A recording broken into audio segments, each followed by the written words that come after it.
So, companies don't like leaks, and Google has been one of the most affected in recent years.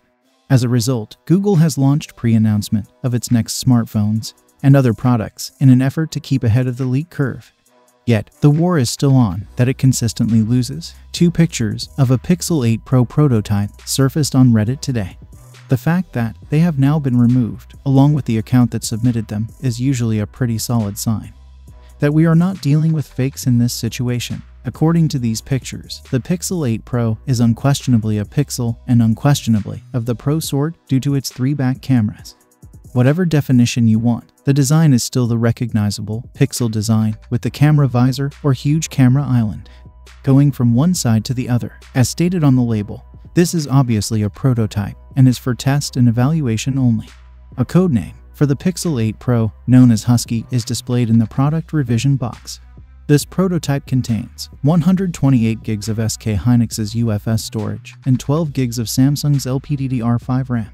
But this should be a solid hint that the Pixel 8 Pro will retain a lot of its predecessor's design elements. There is still plenty of time for additional intriguing leaks of the Pixel 8 and Pixel 8 Pro to appear between now and their rumored October release date.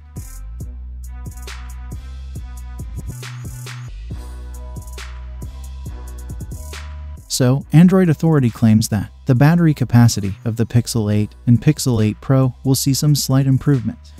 With a 4485 mAh battery compared to the Pixel 7's 4270 mAh battery, the Pixel 8 could represent a modest upgrade. The Pixel 8 Pro, meanwhile, will only have a 24 mAh bump to 4950 mAh.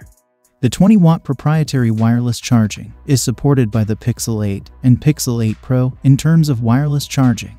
For both models, the Qi2 charging speed is limited to 12 watts. Additionally, quicker wired charging is anticipated for the forthcoming Pixel smartphones. The Pixel 8 and 8 Pro are said to support charging at a specific rate of 24 watts and 27 watts, respectively. This is a little increase over the existing charging rates of 20 watts and 23 watts for the Pixel 7 and 7 Pro. So, what do you guys think about the upcoming Google Pixel 8 Pro? Let me know in the comments down below, and as always, I will see you guys in the next video.